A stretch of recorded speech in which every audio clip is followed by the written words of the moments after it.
Listen to the conversation between the woman and the man and answer the questions. First, you have some time to look at questions 1 to 7.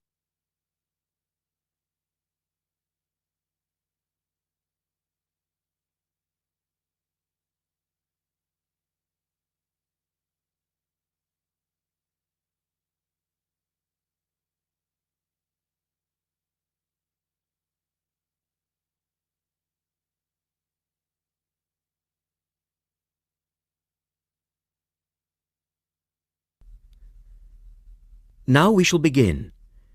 You should answer the questions as you listen because you will not hear the recording a second time. Listen carefully and answer questions 1 to 7.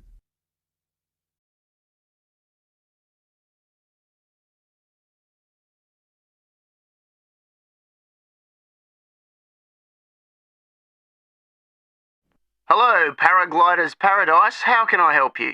Oh, hi. I'm interested in doing a course in paragliding. Which course are you interested in? Well, I'm not sure. What's available? Well, we've got the introductory course which lasts for 2 days. Okay. Or there's the 4-day beginner's course, which is what most people do first. I'd tend to recommend that one. And there's also the elementary pilot course, which takes 5 to 6 days depending on conditions. We might try the beginner's course. What sort of prices are we looking at? The introductory is $190. The beginner's course, which is probably what you'd be looking at, is $320. No, sorry, $330. It's just gone up. And the pilot course is $430. Right.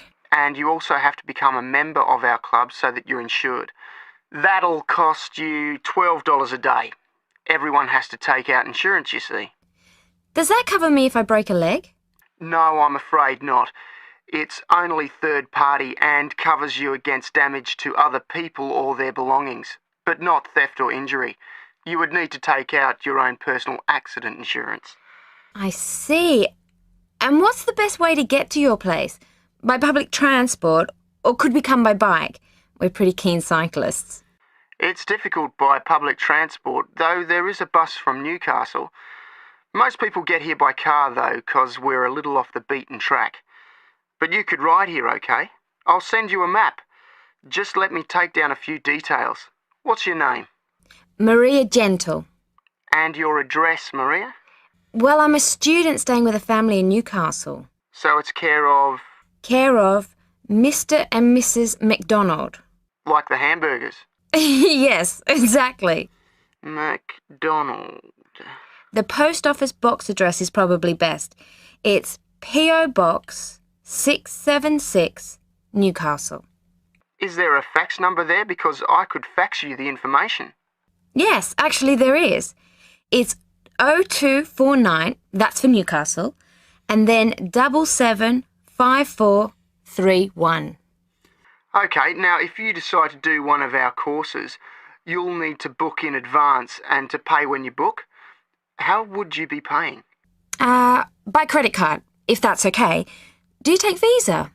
Yes, fine. We take all major cards, including Visa. Okay then. Thanks very much.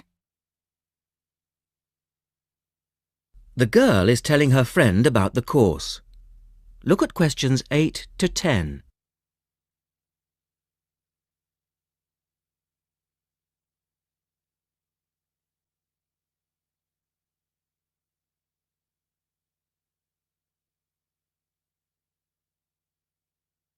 Now listen to their conversation and answer questions 8 to 10. Hi, Pauline. Hi, Maria. What's that you're reading? Just some information from a paragliding school. It looks really good fun. Do you fancy a go at paragliding? Sure. Do you have to buy lots of equipment and stuff? Not really. The school provides the equipment, but we'd have to take a few things along. Such as? Well, it says here, clothes, wear stout boots, so no sneakers or sandals, I suppose, and clothes suitable for an active day in the hills. Preferably a long-sleeve t-shirt. That's probably in case you land in the stinging nettles. It also says we should bring a packed lunch. We do not recommend soft drinks or flasks of coffee. Water is really the best thing to drink. We need to bring suntan lotion and something to protect your head from the sun. Okay, that sounds reasonable. And where would we stay? Well, look, they seem to operate a campsite too, because it says here that it's only $10 a day to pitch a tent. That'd be fine, wouldn't it? And that way we'd save quite a bit, because even a cheap hotel would cost money. Or perhaps we could stay in a bed and breakfast nearby. It gives a couple of names here we could ring. I think I might prefer that. Hotels and youth hostels would all be miles away from the farm, and I don't fancy a caravan. No, I agree. But let's take a tent and pray for good weather. Okay, let's do it. What about next weekend? No, I can't. I'm going on a geography field trip. And then it's the weekend before the exams, and I really do need to study. Okay then, let's make it the one after the exams. Fine, we'll need a break by then. Can you ring and let me know if you can find out some... That is the end of part 1. You now have half a minute to check your answers.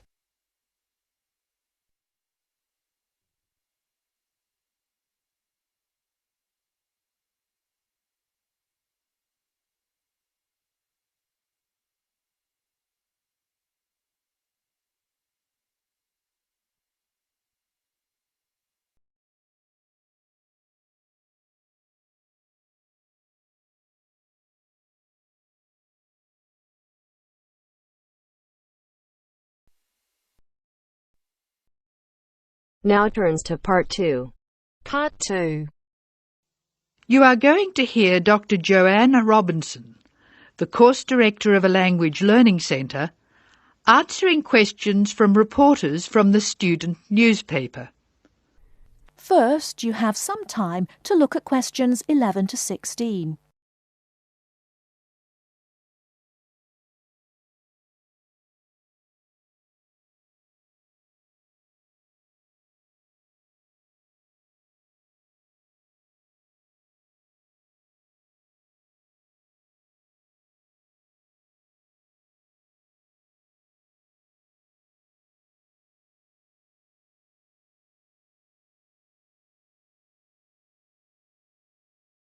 Now, listen carefully and answer questions 11 to 16.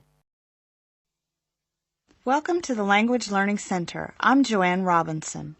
You must be the reporters from the Examiner. Please come in and sit down. Hello, Dr. Robinson. Yes, we're from the Examiner. I'm Cheryl Perkins and this is Don Klim. May I start with a question? Did this college really start with Brazilian students? It did. The Language Learning Center was founded in 1985 to look after a group of students from Brazil who wanted to study here.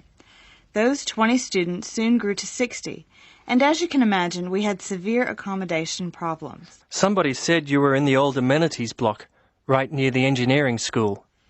They have a good memory. Yes, we were there because the university hadn't believed we would expand so quickly. The problem wasn't solved until we moved into these new premises in Bancroft House in 1987.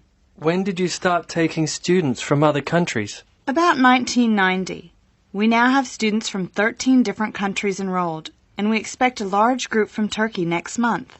Yes, we've noticed a lot more advertisements for Turkish restaurants in our advertising section.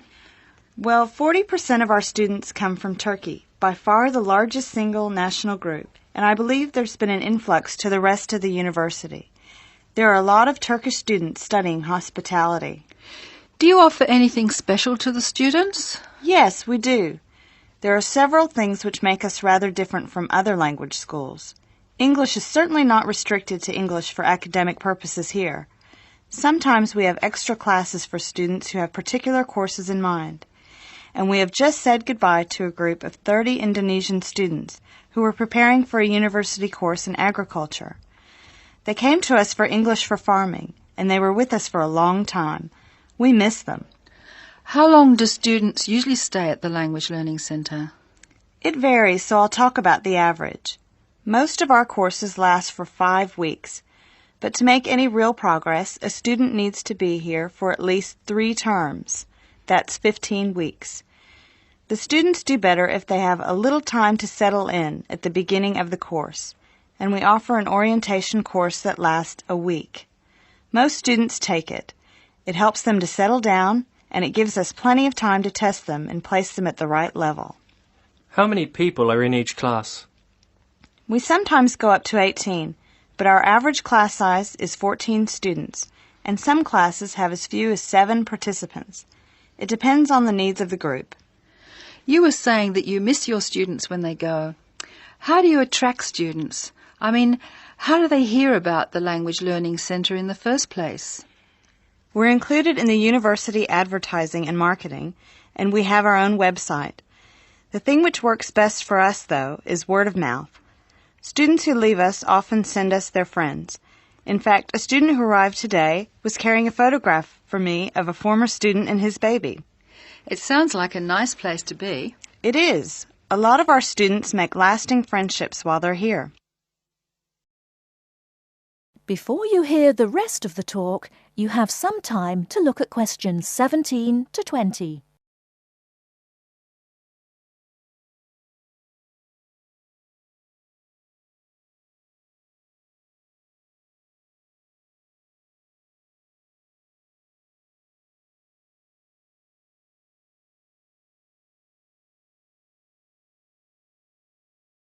Now listen and answer questions 17 to 20. Making friends with other students sounds special enough. I'd like to emphasise that in the student newspaper. We do try to get our students to be part of the wider university. How do you do that? Do you encourage them to join the sports centre, for instance? Indeed we do. The sports centre is always looking for active participants, particularly in soccer. Oh, and something else. You might like to mention that we don't teach just English here. I mean, we're a language center, not an English language center. You may learn Spanish, Mandarin, and Russian here, and we can sometimes offer other languages. This means we can have some students who are native speakers of those languages as conversation partners for English-speaking students. Who can do these courses? At this stage, any native speaker of English.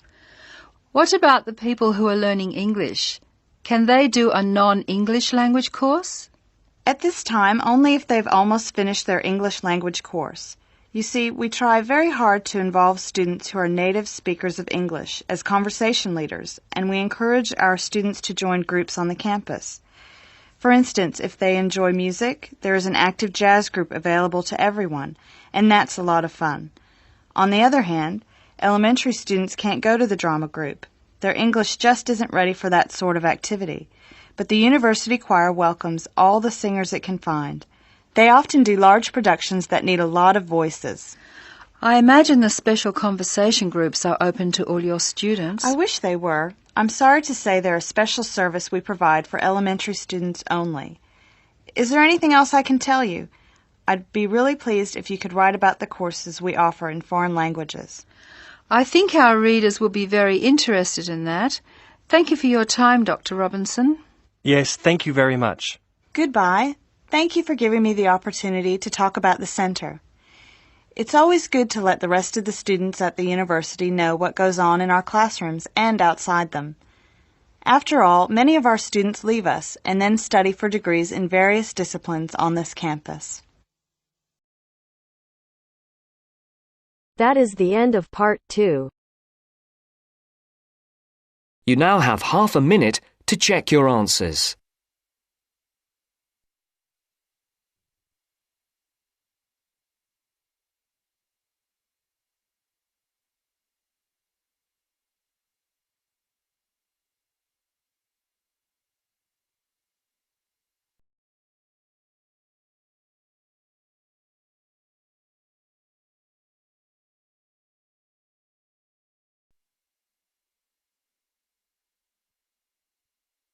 Now turns to part 3.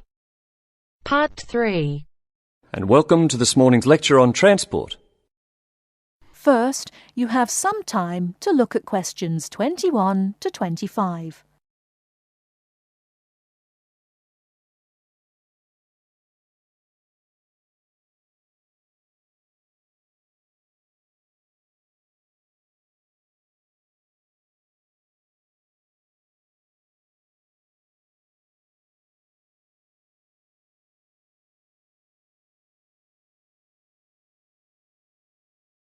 Now listen carefully and answer questions 21 to 25. Good morning and welcome to this morning's lecture on transport. What I'll be doing today is comparing forms of transport in different countries to see how forms of transport are affected by factors such as geographical landscape and economic development. My focus will be on countries in South America, Europe and Asia. The first country I'd like to look at is Colombia, which is in South America. This is a country where geography plays an important role. Due to the huge amount of mountains and forests in this country, travelling by air is crucial. I don't know if many of you realise this fact, but Colombia was the first country to establish a commercial airline, and in so doing they made aviation history. Today, there are more than 400 airports in Colombia for domestic flights, which highlights the point I made earlier that air travel is a vital means of transport in this country. Colombia also has a road network of about 48,000 kilometres, linking Colombia to Venezuela and Ecuador. Transport by road is important for trade as well as tourism. Apart from this, there is also a railway system, but it is in need of modernisation. The other means of transport is by steamers, with the Magdalena being the main waterway. Now let's turn to Colombia's neighbour, Venezuela. Once again, we see that internal flights are an important means of transport, as like Colombia, Venezuela has remote areas where flying is the easiest means of travelling from A to B. Trains are not popular, and most of the railway lines are in the highlands, as this is where the iron ore mines are. Trains are an efficient means of transporting the iron ore from the mines to the factories. Thus we can see how transport and the economy are interrelated. Ships are also used extensively in this country, and there are many ports, the main seaports being Puerto Cabello and Guanta. Turning now to Europe. Belgium is a country that boasts one of the most compact railway systems worldwide. Inland waterways, or canals, are also an important means of transport, transporting both freight and people. Belgium also has the third largest seaport in the world, namely Antwerpen. Air travel is also important, although this is not linked to geographical terrain, as is the case in the South American countries we've already looked at. Next, I'd like to look at the United Kingdom. Like Belgium, the UK has inland waterways around 4,000 kilometres, yet only about 17% of these are used for commercial transport. The main inland port is Manchester, and the chief seaport is London, with Southampton taking second place. Air travel is extensive in this country, and there are around 150 airports, the most famous being Heathrow. However, about 90% of passengers in the UK travel by road.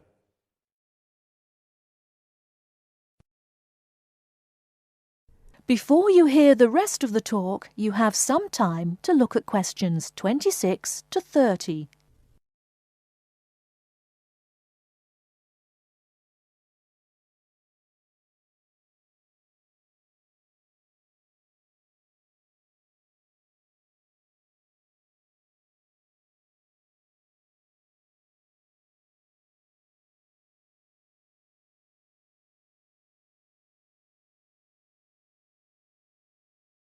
Now listen and answer questions 26 to 30.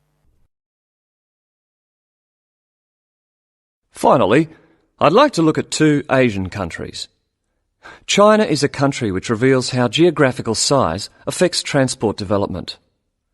Roads and railways are widely used, and this has led to a huge amount of bridges being built, such as the Yangtze Bridge, which is probably the most widely known. The Yangtze Bridge is 1.6 kilometres long and is built on two levels. The upper tier is for cars and pedestrians, while the lower is for trains. Railways are especially important, and over 80% of freight and passengers are transported by rail. With such a high proportion of people using trains, it is not surprising that governments in countries like China are prepared to invest in the railway system. Obviously, a fast and effective train service will encourage businesses and the general public to continue using it. The last country I'm going to mention is Japan, which has one of the most advanced transport systems in the world. The railway system is highly developed, and the Tokaido Railway, connecting Tokyo and Osaka, has trains that can travel up to 250 kilometres per hour. Ships are also a vital means of transport in both international and domestic areas. To summarise, we can see that transport varies throughout the world, yet the importance of transport networks, be they air, sea, rail or road, cannot be underestimated. That is the end of part 3. You now have half a minute to check your answers.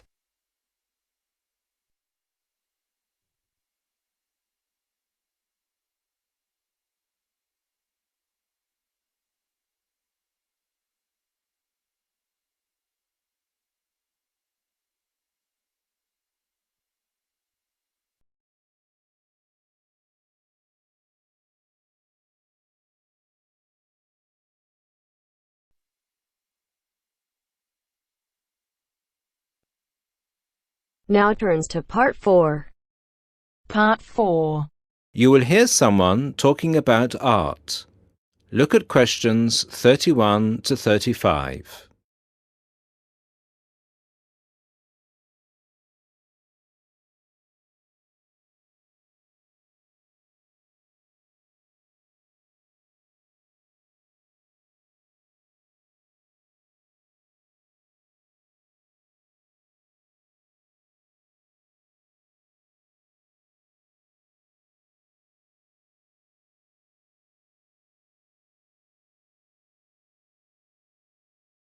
Listen to the first part and answer questions 31 to 35. Good evening, everybody, and welcome to the first in this year's series of public lectures offered by the Art Gallery.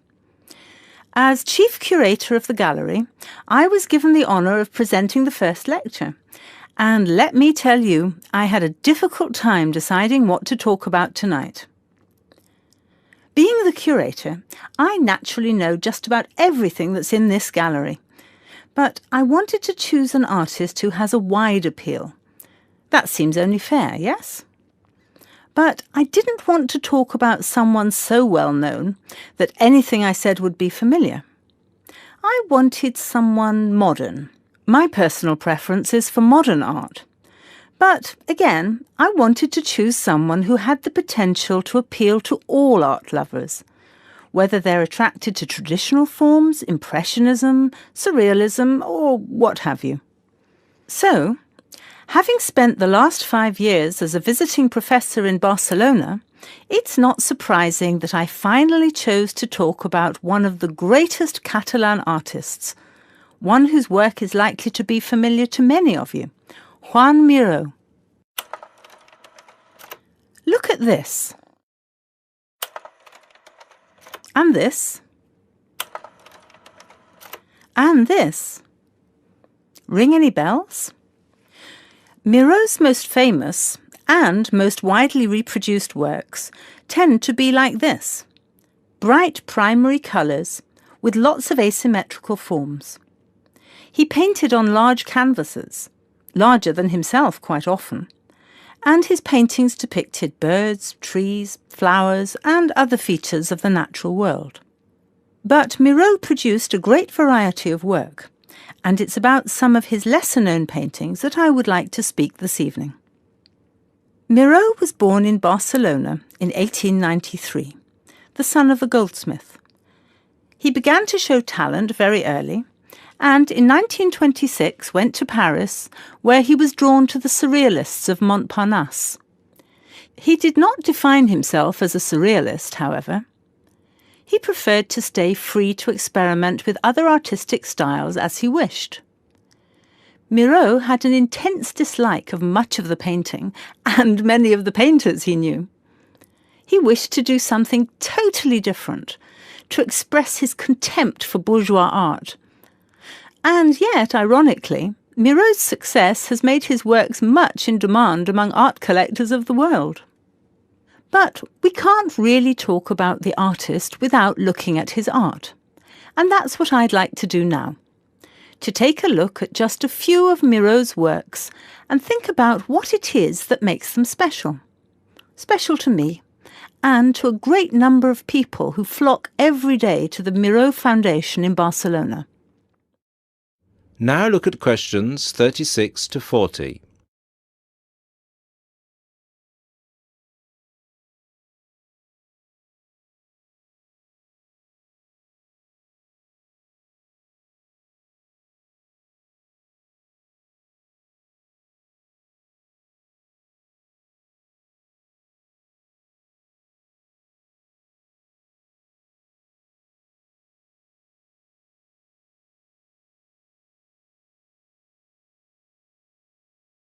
As the lecture continues, answer questions 36 to 40. Let's start with this. One of Miro's best-known and brightest works, Woman and Bird. A sculpture created in 1982. It is on display in a park in Barcelona, often known as the Juan Miró Park. A huge sculpture, towering up into the sky. It reflects Miro's eternal interest in these themes, as well as his more technical interest in materials. This sculpture is covered in mosaic, which gives it a naive and cheerful appearance. It is interesting that this sculpture was completed in 1982, just a year before Miro's death. I think it shows that, towards the end, he was feeling as playful as a young man. And I think he wanted to share this playfulness in a park on such a big, very public scale. And now, another representation of a woman, this time just called Woman. This was painted in 1976, a late work for Miro, and is a work we often see reproduced or on sale as postcards or posters in gallery shops around the world. So why is it so popular? I think the use of colour has something to do with it. People respond to these rounded shapes filled with primary colours, especially on a large canvas like this. Also, the fact that, while it is rather surreal, it is still possible to recognise the form of a woman and to see it as a sympathetic representation. It's a bold, bright painting, and I think that it awakens a reaction in many of us. And finally, something quite different, though still a woman. A harsh, even violent work that was completed in 1939, at a time when Miró was greatly influenced by events of the Civil War in Spain.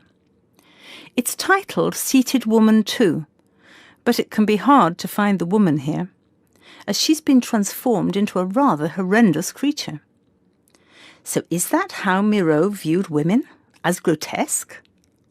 Not at all.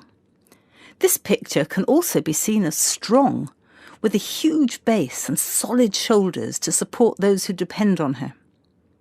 In this painting, her arms and neck seem to grow as vegetation out of her shoulders, representing woman as a fertile ground, perhaps.